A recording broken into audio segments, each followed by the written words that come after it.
बिस्मिल्लाहिर्रहमानिर्रहीम। अस्सलाम वालेकुम viewers. Java tutorial for beginner series के साथ मैं हूं मोहम्मद सफदर डोगर। तो व्यूअर्स, आज के लेक्चर के अंदर हम कुछ टॉपिक कवर करेंगे। असाइनमेंट स्टेटमेंट क्या होती है, कंपाउंड असाइनमेंट स्टेटमेंट क्या होती है, उसके बाद अरिथमेटिक ऑपरेटर्स हम क्या होते हैं, उसके बाद कंपाउंड असाइनमेंट ऑपरेटर इन जावा को हम कैसे यूज़ करते हैं। तो व्यूअर्स, इसको स्टेप बाय स्टेप करते हैं। जैसे मैं यहाँ पे एक वेरिएबल लेता हूँ एन, तो और यहाँ पे मैं कहता हूँ एन इज इक्वल टू 10। तो ये मेरा व्यूअर्स ये जो है ना इक्वल टू साइन है ना, ये मेरा है असाइनमेंट स्टेटमेंट या असाइनमेंट ऑपरेटर है। असाइनमेंट ऑपरेटर का काम क्या है कि ये क्या करेगा, 10 की वैल्यू को असाइन कर दोगा एन को, यानी कि 10 की वैल्यू जो है ना असाइन हो जाएगी, एन को असाइन हो जाएगी। तो यहाँ पे अगर मैं system dot out dot print L, यहाँ पे मैं यूज़ करता हूँ एन कॉलन, उसके बाद कंकैटिनेशन साइन और एन की वैल्यू को यहाँ पे शो कर दूँ। तो यूज़ मैं अगर इसको रन करता हूँ तो यहाँ पे वैल्यू कितनी शो हो जाएगी, 10 वैल्यू शो हो जाएगी। क्यों, 10 की वैल्यू असाइन हो जाएगी एन को, और एन को साथ जो भी आप यानी कि ऑपरेशन करेंगे वो एज ए 10 ऑपरेट हो जाएगा। अब व्यूअर्स अगर देखें, मैं यहाँ पे यानी कि एक और वेरिएबल लेता हूँ, यानी कि उसके बाद अगर मैं यहाँ पे 20 वैल्यू लेता हूँ, तो अब 30 जो वैल्यू है ना किसको साइन हो जाएगी, एन को हो जाएगी। अब मैं इस प्रोग्राम को रन करता हूँ तो एन की वैल्यू जो है कितनी शो हो जाएगी, 30 शो हो जाएगी। तो ये तो था व्यूअर्स तरीकाकार असाइनमेंट स्टेटमेंट का, यानी कि असाइनमेंट स्टेटमेंट के लेफ्ट साइड पे हमेशा आपका वेरिएबल होगा और राइट साइड पे आपका समझ लें कि कॉन्स्टेंट वैल्यू होगी। यहाँ पे मैं एक वेरिएबल लेता हूँ एम, और यहाँ पे मैं एम इज इक्वल टू करता हूँ एन।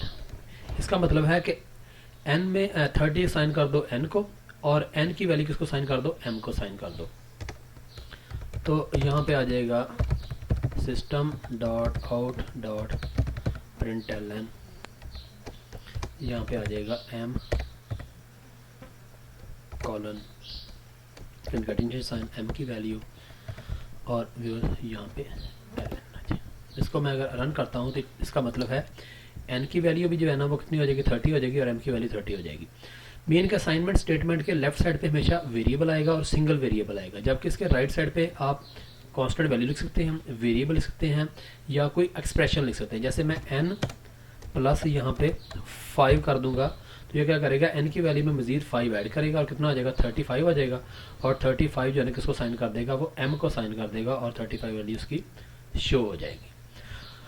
तो ये तो था बस तरीकाकार असाइनमेंट स्टेटमेंट को हम कैसे यूज़ करते हैं इसके अंदर। तो असाइनमेंट स्टेटमेंट के दो वैल्यू होती हैं, एक होती है एल वैल्यू, एक होती है आर वैल्यू। असाइनमेंट स्टेटमेंट के एक होगी आपके एल वैल्यू और एक होगी आर वैल्यू। एल वैल्यू हमेशा ऑलवेज, यानी एल वैल्यू जो है ना आपका क्या हो जाएगा,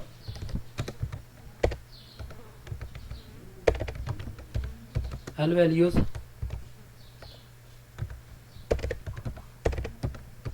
ऑलवेज सिंगल वेरिएबल, हमेशा सिंगल वेरिएबल ही होगा।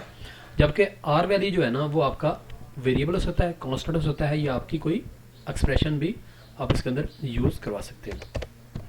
उसके बाद आते हैं व्यूज हम कंपाउंड असाइनमेंट स्टेटमेंट के। कंपाउंड असाइनमेंट स्टेटमेंट का मतलब ये है कि अगर आपने एक वक्त में एक से ज़्यादा वेरिएबल को एक ही वैल्यू साइन करनी हो तो उसे हम क्या कहते हैं, कंपाउंड असाइनमेंट स्टेटमेंट कहते हैं। जैसे मैं कहता हूँ n is equal to m है, एम इज इक्वल टू यहाँ पे मैं कहता हूँ 90 है, तो इसका मतलब है 90 साइन कर दो एम को और एम की वैल्यू साइन कर दो एन को। इसका मतलब है दोनों की वैल्यू कितनी हो जाएगी, 90 हो जाएगी।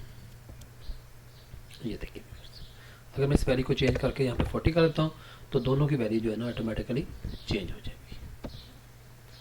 ये देखिए, ठीक हो गया। ये तो था कंपाउंड असाइनमेंट स्टेटमेंट, यानी कि अगर आपने एक वक्त में एक से ज़्यादा वेरिएबल को एक ही वैल्यू साइन करनी हो तो उसके लिए हम कौन यूज़ करते हैं, कंपाउंड असाइनमेंट स्टेटमेंट यूज़ करते हैं। उसके बाद आते हैं viewers arithmetic operator. Arithmetic operator हमारे पास 5 तरह के अरिथमेटिक ऑपरेटर होते हैं। प्लस का ऑपरेटर होता है, उसके बाद माइनस का ऑपरेटर है। जैसे मैं व्यूअर्स यहाँ पे देखें, मैं लेता हूँ एक वेरिएबल रिजल्ट के नाम से। 5 तरह के वेरिएबल होंगे, प्लस का होगा, उसके बाद होगा माइनस का, उसके बाद आपके पास आ जाएगा मल्टीप्लाई का, उसके बाद आ जाएगा डिवाइड का, और उसके बाद आ जाएगा आपका मॉडुलस का ऑपरेटर आप यूज़ कर सकते हैं।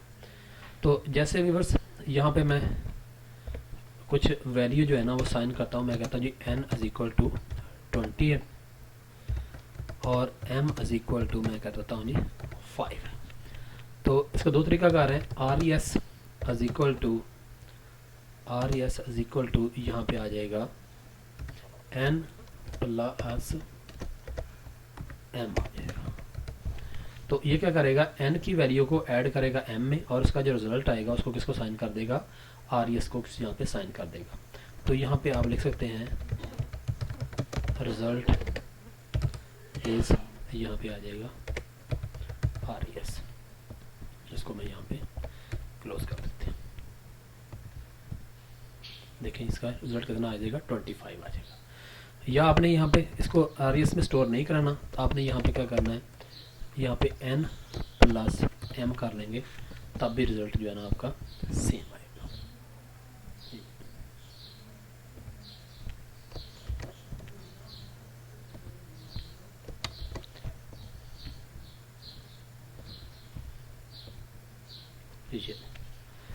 ठीक हो गया फिर। उसके बाद अगर आपने यहाँ पे माइनस का साइन यूज़ करेंगे तो क्या करेगा, 20 में 5 को माइनस करेगा तो कितना रिजल्ट आ जाएगा आपके पास, 15 आ जाएगा। इसके बाद अगर आपने यहाँ पे मल्टीप्लाई करते हैं तो ये क्या करेगा, 20 को 5 में मल्टीप्लाई करेगा तो कितना हो जाएगा आपका 100 हो जाएगा। इसके बाद अगर इसको डिवाइड करेंगे, 20 को 5 पे डिवाइड करेंगे तो रिजल्ट कितना आ जाएगा आपके पास, 4 आ जाएगा यानी।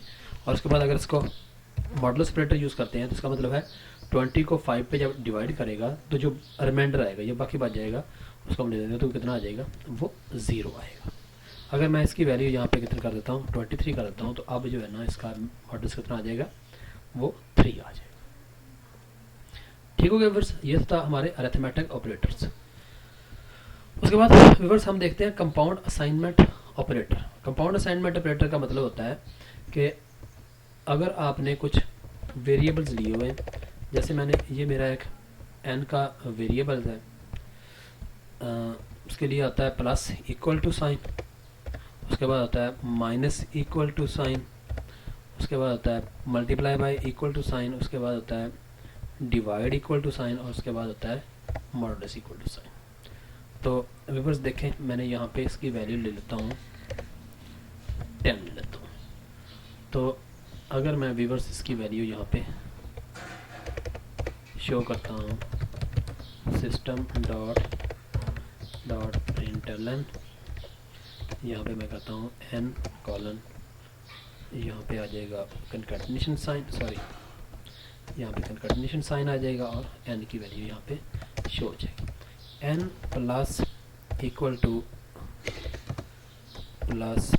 टू मैं अगर 5 कर देता हूँ तो इसका मतलब है इसका जो मीनिंग आ जाएगा वो आ जाएगा n equal to n plus 5, यानी कि क्या करेगा, n की वैल्यू में 5 को ऐड करेगा और उसका जो रिजल्ट आएगा उसके में स्टोर कर देगा, n कर देगा। अगर इसको आप कंपाउंड असाइनमेंट ऑपरेटर में यूज़ करेंगे तो क्या आ जाएगा, plus equal to 5, you mean n की वैल्यू में मजीद 5 को ऐड करो और इसको किसमें स्टोर करा दो, n में स्टोर करा दो। तो व्यूअर्स देखें, यहाँ पे आपके पास n की वैल्यू कितनी है, 10 है, 10 में मजीद 5 ऐड करेंगे तो कितना हो जाएगा हमारे पास, 15 आ जाएगा। देखिए n की वैल्यू 10 थी और उसमें मजीद 5 ऐड किया तो कितना आ जाएगा, 20 शो हो जाएगा।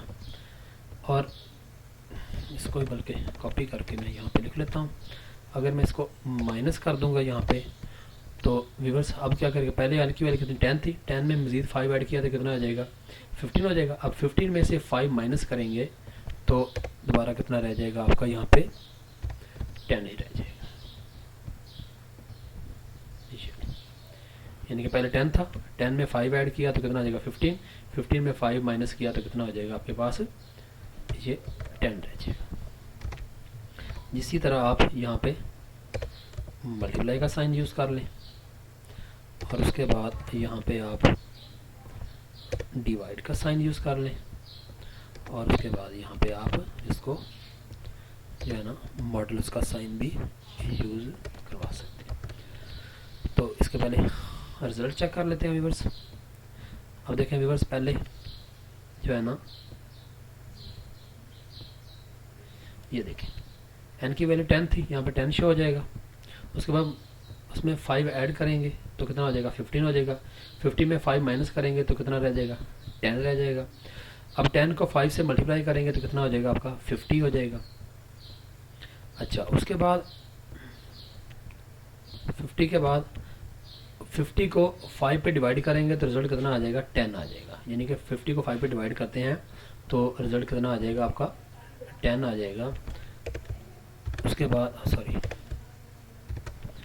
उसके बाद यहाँ पे डिवाइड और यहाँ पे आ जाएगा आपका माइनस। अच्छा, 50 को 5 पे डिवाइड करेंगे तो रिजल्ट कितना आ जाएगा आपका, 10 आ जाएगा।